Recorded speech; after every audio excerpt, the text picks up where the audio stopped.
नमस्कार। दोपहर 12 बजे के बुलेटिन में आप सभी दर्शकों का स्वागत है। मैं हूं साइमा खान। नजर डाल लेते हैं सबसे पहले हेडलाइंस पर। पुण्यतिथि पर देश राष्ट्रपिता महात्मा गांधी को कर रहा है नमन। राष्ट्रपति, उपराष्ट्रपति और प्रधानमंत्री ने अर्पित किए श्रद्धा सुमन। राजघाट पर सर्वधर्म प्रार्थना सभा का आयोजन।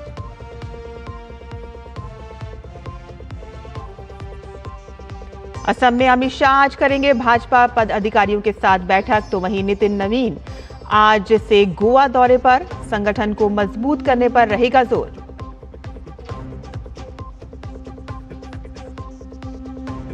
आईएमएफ ने भारत ईयू मुक्त व्यापार समझौते को बताया सकारात्मक विकास। आर्थिक सलाहकार ने कहा कि समझौते से नीतिगत स्थिरता लाने में मिलेगी मदद।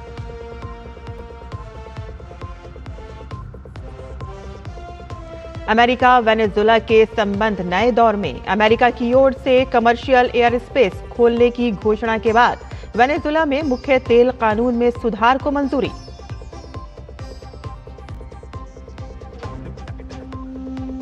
और बर्फबारी के कारण श्रीनगर, डोडा समेत जम्मू कश्मीर के कई इलाकों में शीतलहर। मनाली में भी गिरी ताजा बर्फ। हिमाचल में 2 फरवरी तक बारिश और बर्फबारी का येलो अलर्ट।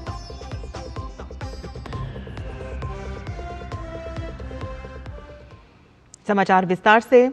राष्ट्रपिता महात्मा गांधी की 78वीं पुण्यतिथि के अवसर पर आज देश उन्हें श्रद्धा और सम्मान के साथ याद कर रहा है और इस मौके पर राष्ट्रपति और उपराष्ट्रपति ने राजघाट पहुंचकर महात्मा गांधी को श्रद्धांजलि अर्पित की। दोनों नेताओं ने बापू के सिद्धांतों, सत्य, अहिंसा और शांति के सिद्धांतों को अपनाने पर बल दिया और देशवासियों से उनके आदर्शों को जीवन में अपनाने का संदेश दिया। महात्मा गांधी का जीवन और उनके विचार आज भी पूरे विश्व को मानवता, एकता और नैतिकता का मार्ग दिखाते हैं।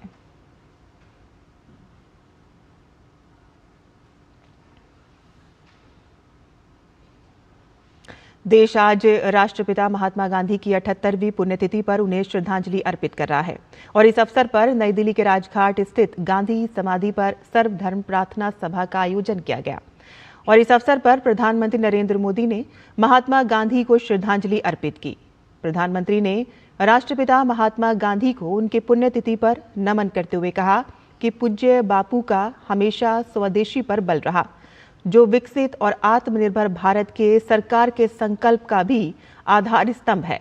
उनका व्यक्तित्व व कृतित्व देशवासियों को कर्तव्य पथ पर चलने के लिए सदैव प्रेरित करता रहेगा।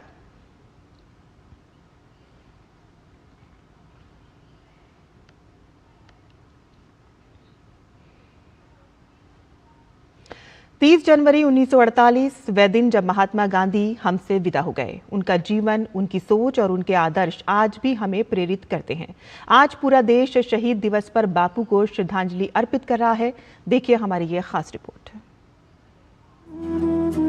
सत्य, अहिंसा, त्याग, तपस्या और मानवता के अनुपम प्रतिमूर्ति महात्मा गांधी भारत की अमूल्य धरोहर हैं। 2 अक्टूबर 1869 को गुजरात के पोरबंदर में जन्मे मोहनदास करमचंद गांधी भारतीय सनातनता और पारिवारिक संस्कारों से सुसज्जित व्यक्ति थे, जिसके बल पर उन्होंने जीवन के तमाम उतार चढ़ावों को झेला। महात्मा गांधी ने अपनी शिक्षा स्थानीय और विदेश दोनों जगहों से प्राप्त की, जिससे वे देश की संस्कृति से तो जुड़े ही दुनिया के रंग ढंग से भी परिचित हो पाए। दक्षिण अफ्रीका के प्रवास के दौरान वे रंग भेद से परिचित हुए तो स्वदेश वापसी के बाद देश में पहले गरीबी, बदहाली, शोषण को समझ पाए और धीरे धीरे आंदोलन के नेतृत्व का सिलसिला शुरू किया, जो आजादी मिलने तक अनवरत जारी रहा। महात्मा गांधी ने चंपारण सत्याग्रह, खेड़ा सत्याग्रह, रॉयल एक्ट सत्याग्रह, सविनय अवज्ञा आंदोलन, नमक कानून उल्लंघन, 1942 का भारत छोड़ो आंदोलन और तमाम सामाजिक सुधार आंदोलनों को नेतृत्व प्रदान किया। भारतीयता की पहचान महात्मा गांधी अपनी तमाम उपलब्धियां अहिंसा और सत्याग्रह के बल पर ही हासिल करना चाहते थे। सामाजिक, आर्थिक और राजनीतिक कुरीति को वे सदैव नकारते रहे। भारत को भारतीय संस्कृति, सत्यता और संस्कारों से जुड़ी व्यवस्था से सराबोर देखना उनका सपना था, जहां शासन प्रशासन में भी भारतीयता की छाप दिखे। महात्मा गांधी सर्वधर्म समभाव के भी प्रबल हिमायती थे। तो किसान, मजदूर और स्त्रियों के विकास के प्रति भी निरंतर प्रयत्नशील रहे और आज भारत ही नहीं सारा विश्व उनके सत्य और अहिंसा के प्रयोग के प्रति सम्मान प्रकट करता है और गांधी जी को अपना मान रहा है, क्योंकि उनके द्वारा किए गए तमाम प्रयोग व्यक्ति के व्यक्तित्व और विकास के साथ ही मानवीय आदर्शों की स्थापना हेतु सफल रहे हैं। तभी तो रोमा रोला जैसे दार्शनिक ने कहा कि बापू मानव जाति के लिए नई आशा का सवेरा हैं। वे क्रूरता की शक्ति का मुकाबला करने वाली आत्मशक्ति के प्रतीक थे। Bureau report, DD news. पूर्व उपराष्ट्रपति हामिद अंसारी द्वारा आक्रांता मोहम्मद गजनी को हिंदुस्तानी लुटेरा बताने वाले विवादित बयान पर भाजपा प्रवक्ता शहजाद पूनावाला ने तीखी प्रतिक्रिया दी है। पूनावाला ने एक्स पर अपने पोस्ट में कांग्रेस और उससे जुड़े इकोसिस्टम पर गंभीर आरोप लगाए हैं। उन्होंने कहा है कि पहले कांग्रेस से जुड़े लोग शर्जिल इमाम और उमर खालिद को युवा कहकर पेश करते रहे और अब वही इकोसिस्टम पूर्व उपराष्ट्रपति हामिद अंसारी के बहाने महमूद गजनी का महिमा मंडन कर रहा है। भाजपा प्रवक्ता ने आरोप लगाया है कि कांग्रेस का इकोसिस्टम सोमनाथ मंदिर के विध्वंस के आरोपी महमूद गजनी को महिमा मंडित करता रहा और जबकि सोमनाथ स्वाभिमान पर्व जैसे आयोजनों का विरोध करता है। उन्होंने ये भी दावा किया है कि कांग्रेस से जुड़े लोग औरंगजेब जैसे शासकों के अत्याचारों को व्हाइट वॉश करने की कोशिश करते रहे हैं। शहजाद पूनावाला ने अपनी पोस्ट में कांग्रेस पर भारत और हिंदू समाज के प्रति द्वेष रखने का आरोप भी लगाया। हामिद अंसारी जी और कांग्रेस इकोसिस्टम गजनी गैंग की तरह काम करते हुए गजनी का महिमा मंडन कर रहा है। वही गजनी जिसने सोमनाथ को तोड़ने की हिमाकत की। वैसे कांग्रेस पार्टी तो सोमनाथ मंदिर का विरोध करती है, पर उनके इकोसिस्टम वाले भी कभी शर्जील इमाम और उमर खालिद को युवा बोलते हैं, जोश वाले युवा, और अब कहते हैं कि गजनी तो हिंदुस्तानी था। ये हिंदुस्तानी था, इसको फॉरेनर क्यों बोला जाता है? ये दिखाता है कि हिंदुओं पर अत्याचार करने वाले लोगों को हमेशा महिमा मंडित करने का काम कांग्रेस और उसका इकोसिस्टम करता है। पश्चिम बंगाल में एसआईआर पर घमासान जारी है। भाजपा नेता दिलीप घोष ने एसआईआर को लेकर पश्चिम बंगाल सरकार और तृणमूल कांग्रेस पर करारा प्रहार किया है। घोष ने कहा है कि राज्य सरकार घुसपैठियों को बचाने के लिए एसआईआर पूरा होने में अड़ंगा डाल रही है और कई आईएएस, आईपीएस अधिकारी और कर्मचारी इसमें टीएमसी की मदद कर रहे हैं। इलेक्शन कमीशन का अधिकार है और जैसे चाहे जिस ऑफिसर को चाहे वो काम में लगा सकते हैं, क्योंकि स्टेट गवर्नमेंट नहीं चाह रही कि एसआईआर ठीक ठाक हो, कंप्लीट हो, और वो अभी भी उसमें जो फॉल्स नाम है लाखों की संख्या में वो ना छूटे, तो उसको ऐसे रहने दिया जाए जिसका आधार पर वो जीतेंगे।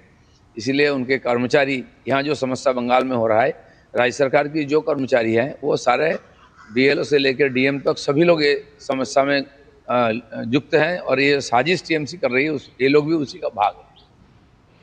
दिलीप घोष ने सिंगूर में विकास न होने को लेकर मुख्यमंत्री ममता बनर्जी पर निशाना साधा। उन्होंने कहा कि ममता दीदी का उत्थान सिंगूर से हुआ है और पतन भी यहीं से होगा।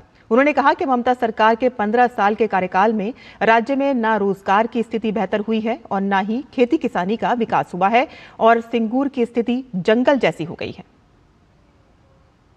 सिंगूर में आंदोलन करके ममता बनर्जी की उत्थान हुई है, वहीं से पतन होगा। 15 साल बाद भी जाके बोल रहे हैं कि क्या क्या करने वाले, क्या क्या होने वाले हैं। तो 15 साल उन्होंने क्या किया? एक नौकरी दिया किसी को? ना खेती हो रही है इतने उपजाऊ जमीन पर, ना कोई इंडस्ट्री हुई है, नौकरी हो रही है, ना कोई बिजनेस हो रही है, पूरा जंगल ही जंगल है। तो इसलिए वहाँ के जनता चाह रही है कि ममता बनर्जी का विसर्जन हो, नया सरकार आए, फिर नया कुछ काम वहाँ होगा। प्रधानमंत्री नरेंद्र मोदी के संसदीय क्षेत्र वाराणसी ने यात्री सुरक्षा और महिला सशक्तिकरण की दिशा में एक और मिसाल पेश की है। उत्तर रेलवे ने वाराणसी कैंट रेलवे स्टेशन पर एक अत्याधुनिक सीसीटीवी कंट्रोल रूम की शुरुआत की है और इस पहल की सबसे अनूठी बात यह है कि इस हाईटेक कंट्रोल रूम के संचालन की पूरी कमान महिला सुरक्षा कर्मियों को सौंपी गई है। अब स्टेशन के सभी प्लेटफॉर्म और फुटओवर ब्रिज की निगरानी 24 घंटे इन्हीं की देखरेख में होगी, जो नारी शक्ति की आत्मनिर्भरता का एक सशक्त उदाहरण है। आज हमने नए सीसीटीवी कक्ष का प्रारंभ किया है। पहले ये बड़े ही कॉम्पैक्ट और बड़े ही कंजस्टेड एरिया में था, जिसको कि हमने सबको एक जगह इकट्ठा करके और एक नए कमरे में इसको स्थापित किया है।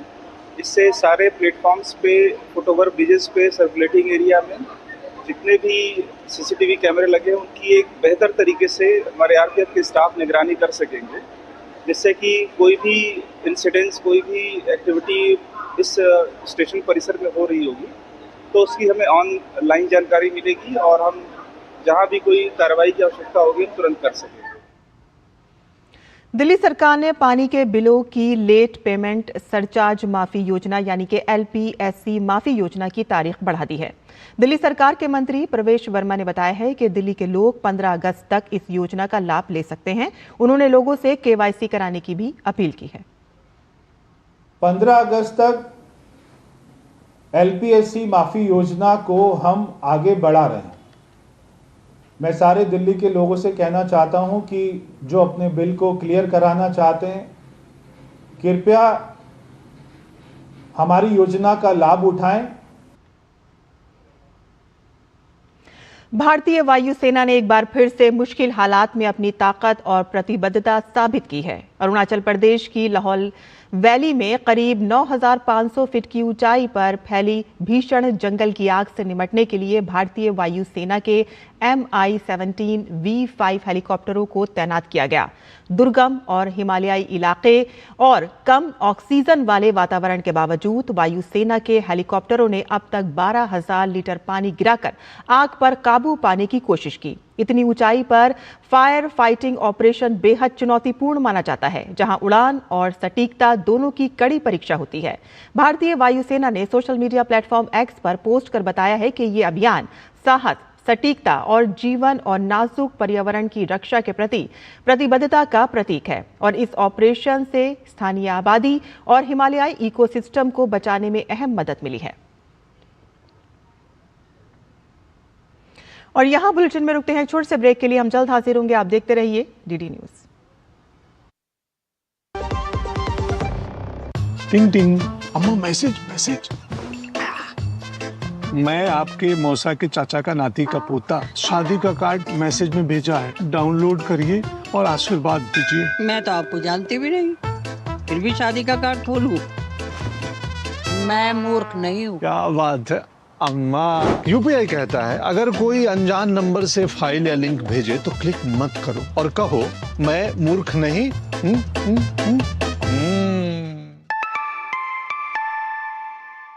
जाइए आप भी किसी का टेस्ट लीजिए। मेरी पसंद, मेरी पसंद, मेरी पसंद, मेरी पसंद, हमारी पसंद, हम सबकी पसंद। मजबूत देश का मजबूत सरिया हो गया स्टील। कुछ पल नहीं दिशा दिखाए, मंजिल नहीं फिर दूर, जब कुछ पल साथ बिताए। तुम्हारे साथ बिताए हुए पल मेरे साथ रहेंगे जिंदगी भर। LIC से मिले बीमे की रकम ने ही मेरे नए काम की शुरुआत को मुमकिन बनाया। कुछ पल का साथ बन जाता है जिंदगी भर का साथ। LIC हर पल आपके साथ। गांवों के विकास की दिशा अब गांव खुद तय करेंगे। विकसित ग्राम पंचायत प्लान्स के माध्यम से योजनाओं का होगा PM गति शक्ति से एकीकरण। प्रधानमंत्री नरेंद्र मोदी जी के नेतृत्व में इस सहभागी विकास मॉडल की नींव रखी है विकसित भारत जी-राम जी एक्ट 2025 ने, जो देता है हर ग्रामीण परिवार को 100 नहीं पूरे 125 दिनों के सुनिश्चित रोजगार की गारंटी। विकसित भारत जी राम जी।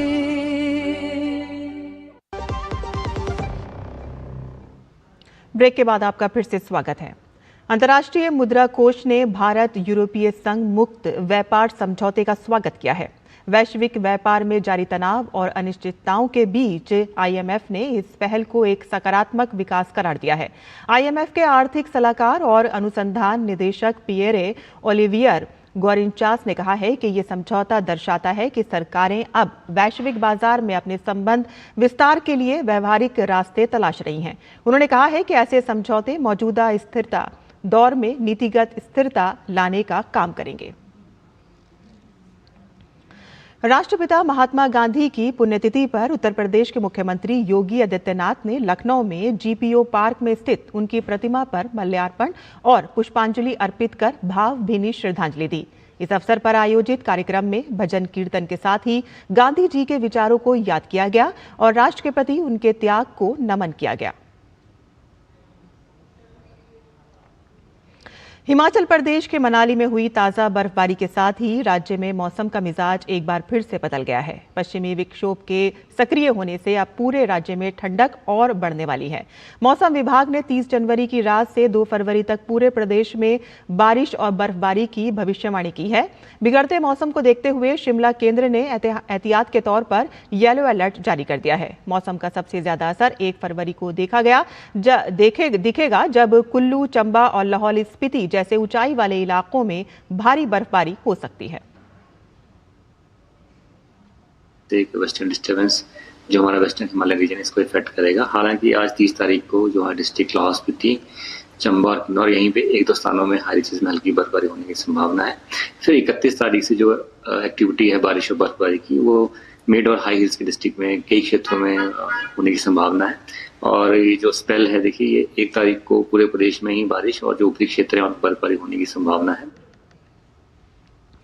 अमेरिकी राष्ट्रपति डोनाल्ड ट्रंप ने एक कार्यकारी आदेश पर हस्ताक्षर किया जिसके तहत क्यूबा को तेल बेचने या आपूर्ति करने वाले देशों से आने वाली किसी भी सामान पर टैरिफ लगाया जाएगा और इसका मकसद मैक्सिको और अन्य देशों पर क्यूबा से दूरी बनाने का दबाव बढ़ाना है। मैक्सिको की राष्ट्रपति क्लाउडिया शाइनबाम ने इस सप्ताह कहा था कि उनकी सरकार ने अस्थायी रूप से क्यूबा को तेल की आपूर्ति रोक दी है। हालांकि उन्होंने जोर देकर कहा है कि यह फैसला मैक्सिको का अपना था और अमेरिका के दबाव में नहीं लिया गया।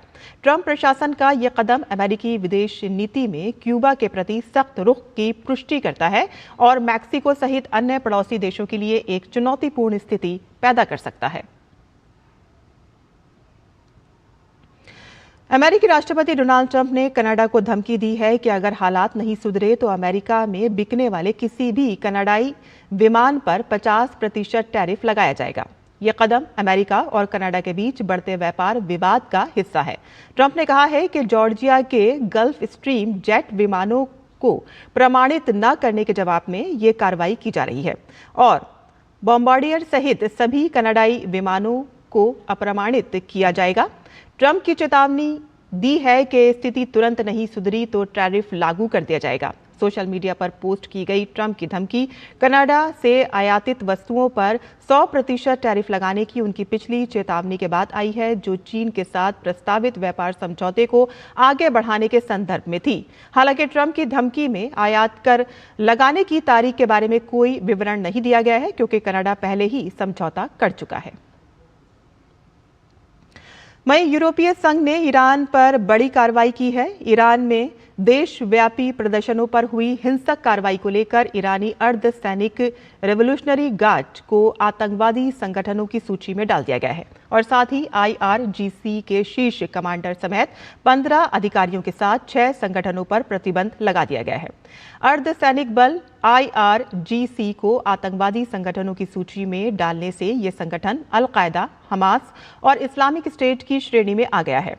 ईरान पर अमेरिका के संभावित सैन्य हमले के खतरे के बीच यूरोपीय यूनियन के इस कदम से ईरान पर अंतर्राष्ट्रीय दबाव और बढ़ गया है और इससे पहले यूरोपीय संघ की शीर्ष राजनयिक काजा कलास ने ईरान के रेवोल्यूशनरी गार्ड को लेकर कहा था कि अगर आप आतंकवादी की तरह काम करते हैं तो आपके साथ आतंकवादी जैसा ही व्यवहार किया जाना चाहिए। और साथ ही अमेरिकी सेना ने USS अब्राहम लिंकन और कई निर्देशित मिसाइल विध्वंसक पोतों को पश्चिमी एशिया में तैनात कर दिया है जिनका इस्तेमाल समुद्र से हमला करने के लिए किया जा सकता है।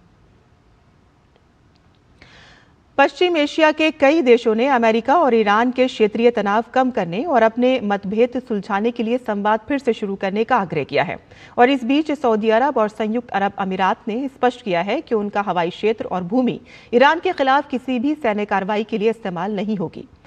मिस्र के विदेश मंत्री बदर अब्देल अट्टी ने इस पर कहा है कि कूटनीति और स्थायी राजनीतिक समाधान के माध्यम से ही तनाव कम किया जा सकता है और अस्थिरता को रोका जा सकता है। कतर ने भी शांतिपूर्ण उपायों और क्षेत्रीय सुरक्षा बढ़ाने पर जोर दिया। तुर्की ने चेतावनी दी है कि ईरान पर हमला युद्ध भड़का सकता है और कहा है कि तेहरान अपने परमाणु कार्यक्रम पर फिर से बातचीत के लिए तैयार है। तुर्की के विदेश मंत्री हकान फिदान ने कहा है कि अमेरिका को कदम दर कदम वार्ता के जरिए मुद्दे सुलझाने चाहिए, शुरुआत परमाणु कार्यक्रम से ही हो। प्रधानमंत्री नरेंद्र मोदी के सत्ता में आने के बाद लंबित परियोजनाओं के काम में तेजी लाने और उन्हें जल्द से जल्द पूरा करने के लिए प्रगति नाम से एक पहल की शुरुआत की है और इसका मकसद था प्रोजेक्ट में देरी की वजहों का पता लगाकर उसका समाधान निकालना। और इस पहल की 50 बैठकें हो चुकी हैं और 85 लाख करोड़ की 3,300 से ज्यादा परियोजनाओं को जल्द ही पूरा किया गया है। प्रगति की यह पहल कैसे कमाल कर रही है, इसी पर हम एक सीरीज चला रहे हैं जिसका नाम है प्रगति एट 50, विकास को गति।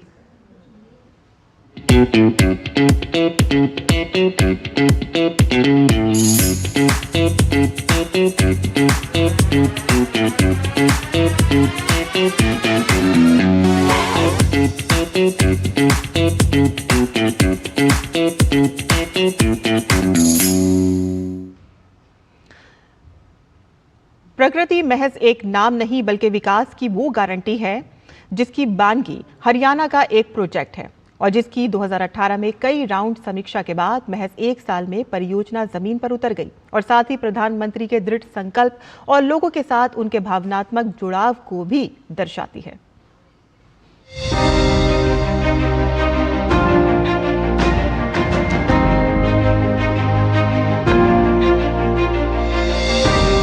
प्रधानमंत्री नरेंद्र मोदी की अगुवाई में प्रगति की वजह से न सिर्फ सालों से अटकी परियोजनाएं धुआंधार तरीके से ग्राउंड पर उतर रही हैं, बल्कि विकास के लिए खींची गई लकीर अब लगातार लंबी होती जा रही है।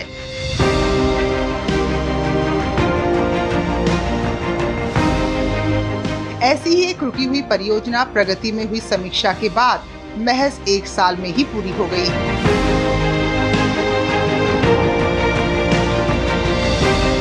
ये प्रोजेक्ट राजधानी दिल्ली से सटे हरियाणा में NH 65 अंबाला कैंथल खंड का 4 लेन निर्माण से जुड़ा हुआ है। साल 2018 में प्रधानमंत्री मोदी के नेतृत्व में प्रगति में परियोजना की समीक्षा की गई। जिस वक्त ये प्रोजेक्ट समीक्षा के लिए राउंड टेबल पर आया तो उस वक्त तक इस परियोजना पर महज 53% ही काम हो पाया था।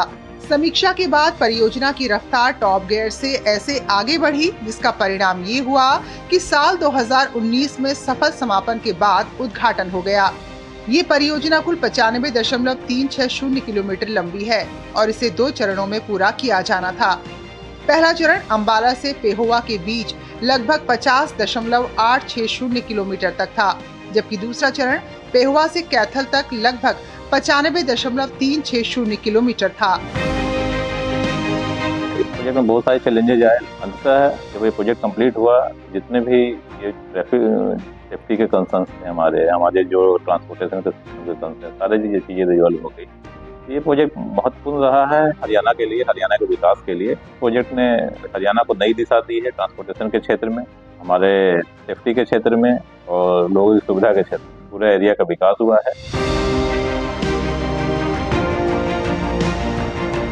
इस परियोजना के पूरा होने में सबसे बड़ी रुकावट जमीन अधिग्रहण थी, जिसकी वजह से हरियाणा का ये बिग प्रोजेक्ट अधर में लटका हुआ था। इस परियोजना के लिए 653 हेक्टेयर की कुल भूमि की जरूरत थी।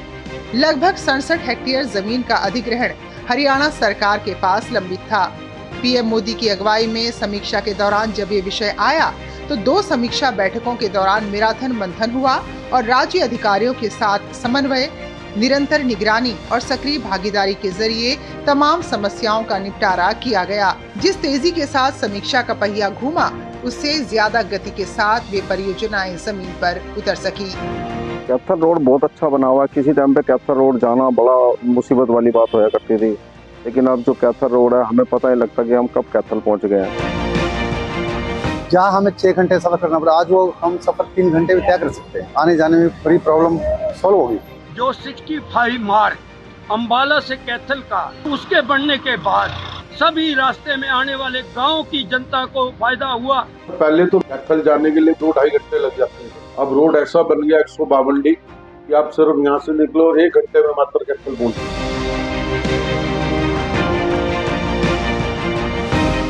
NH 65 के अंबाला कैथल खंड को 4 लेन का बनाने से पूरे क्षेत्र में यात्रा दक्षता, सड़क सुरक्षा और माल ढुलाई में बेहतरीन सुधार हुआ। भीड़ कम करके यात्रा की गति बढ़ाकर और सड़क परिवहन की विश्वसनीयता में सुधार कर इस परियोजना ने बाजारों, रोजगार केंद्रों और आवश्यक सेवाओं तक पहुंच को मजबूत किया, जिससे हरियाणा के इस हिस्से में सतत सामाजिक आर्थिक विकास में योगदान मिला है। Bureau report, DD news.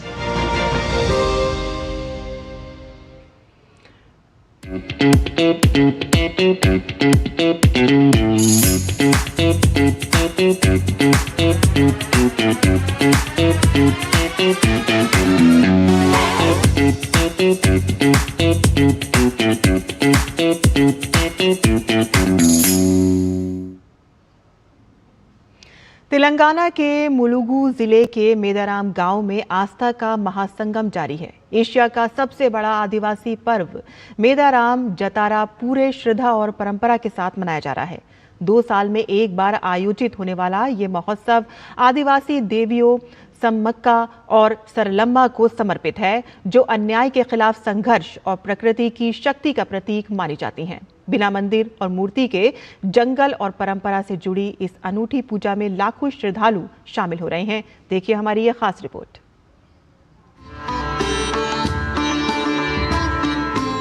ये नजारा है तेलंगाना के मुलुगु जिले के मेदाराम गांव का, जहां चल रहा है एशिया का सबसे बड़ा आदिवासी त्योहार मेदाराम जतारा, जिसे सम्मक्का सरलम्मा जतारा के नाम से भी जाना जाता है। 2 साल में एक बार लगने वाला ये जतारा एक आध्यात्मिक और अनूठा पर्व है, जिसका सीधा संबंध कोया जनजाति और आदिवासी देवियों सम्मक्का और सरलम्मा से है। इन्हीं 2 देवियों को समर्पित है ये त्योहार, जो अन्याय के खिलाफ प्रतिरोध और प्रकृति की शक्ति का प्रतीक मानी जाती है। माना जाता है कि सैकड़ों साल पहले काकतीय शासकों ने आदिवासियों पर अनुचित कर लगा दिया था, जबकि उस वक्त लोग सूखे की मार झेल रहे थे। ऐसे में देवी समक्का और सरलम्मा ने काकतीय शासकों के खिलाफ लड़ाई लड़ी थी। मान्यता है कि शासकों से युद्ध के बाद वो दोनों जंगलों में ओझल हो गईं। ये ऐतिहासिक कहानी आज भी आदिवासी समुदायों को प्रेरित करती है। मेदाराम जतारा इसी मान्यता के साथ मनाया जाता है कि समक्का और सरलम्मा देवियां आज भी पास के जंगली गांव से मेदाराम आती हैं और आदिवासी परंपराओं के अनुसार उनकी वापसी भी होती है। खास बात यह है कि यहाँ किसी भव्य मंदिर या मानव निर्मित मूर्ति की पूजा नहीं होती, बल्कि ऊंचे चौतरे पर स्थापित वृक्षों और प्रतीकों को ही देवी का रूप मानकर पूजा की जाती है। जंगल की देवी समक्का चिलाकल कुट्टा के घने जंगलों से निकलती हैं, जबकि उनकी बेटी सरलम्मा कन्नेपल्ली से आती हैं। पूरे आदर सम्मान के साथ जश्न मनाते हुए देवियों को मेदाराम लाया जाता है।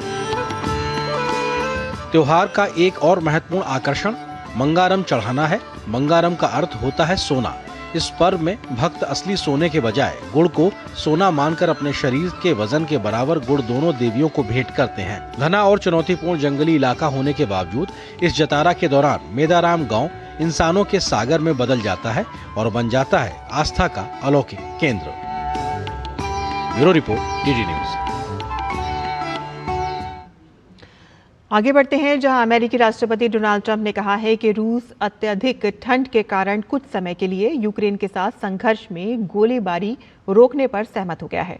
ट्रंप के अनुसार उन्हें जानकारी दी गई है कि इस अवधि में रूस सैन्य कार्रवाई नहीं करेगा। यूक्रेन के राष्ट्रपति व्लादिमीर ज़ेलेंस्की ने भी ट्रंप की ओर से घोषित समझौते के लागू होने की उम्मीद जताई है। उन्होंने कहा है कि आने वाले दिनों में पता चलेगा कि मॉस्को समझौते का पालन करता है या नहीं। अपने रात्रिकालीन वीडियो संदेश में ज़ेलेंस्की ने इस पहल के लिए अमेरिका का धन्यवाद किया और कहा है कि इससे यूक्रेन के ऊर्जा ठिकानों पर रूसी हमले रुक सकते हैं। पनामा के राष्ट्रपति जोस राउल मुलिनो ने पनामा सिटी में चिली के नवनिर्वाचित राष्ट्रपति जोस एंटोनियो कास्ट से मुलाकात की। दोनों नेताओं ने अर्थव्यवस्था, शिक्षा, व्यापार और सुरक्षा के लिए स्थायी कार्यकारी समूह के साथ एक द्विपक्षीय आयोग बनाने पर सहमति जताई। मुलिनो ने पनामा नहर के चौथे सबसे बड़े उपयोगकर्ता के रूप में चिली की भूमिका को रेखांकित किया और कहा है कि मार्कोसुर में पनामा की सदस्यता से दक्षिणी कोण के साथ व्यापार को नई रणनीतिक दिशा मिली है। वहीं एंटोनियो कास्ट ने कहा है कि चिली व्यापार बढ़ाकर नहर का तीसरा सबसे बड़ा उपयोगकर्ता बनना चाहता है। बैठक में द्विपक्षीय संबंधों को मजबूत करने और क्षेत्रीय व वैश्विक चुनौतियों से निपटने के लिए सहयोग बढ़ाने पर जोर दिया गया। और आपको बता दें कि इस हफ्ते 3 बड़ी फिल्मों की रिलीज होने जा रही है। मर्दानी 3, गांधी टॉक्स और माया सभा दी हॉल ऑफ इल्यूजन रिलीज हो रही है। दर्शकों को एक्शन, ड्रामा, कॉमेडी और रहस्य सभी रंग देखने को मिलेंगे। देखते हैं हमारी ये खास रिपोर्ट।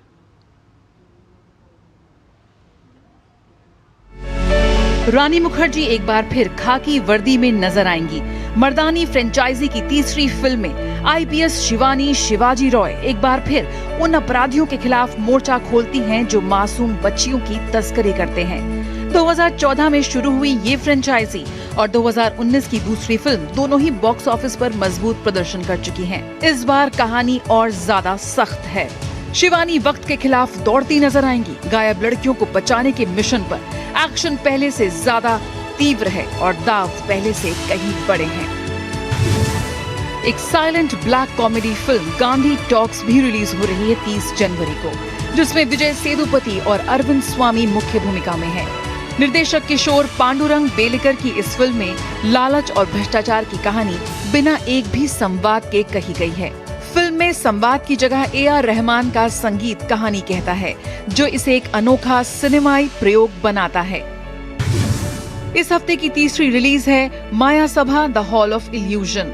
तुम्बाड के निर्देशक राही अनिल बर्वे एक बार फिर लौटे हैं एक मनोवैज्ञानिक थ्रिलर के साथ।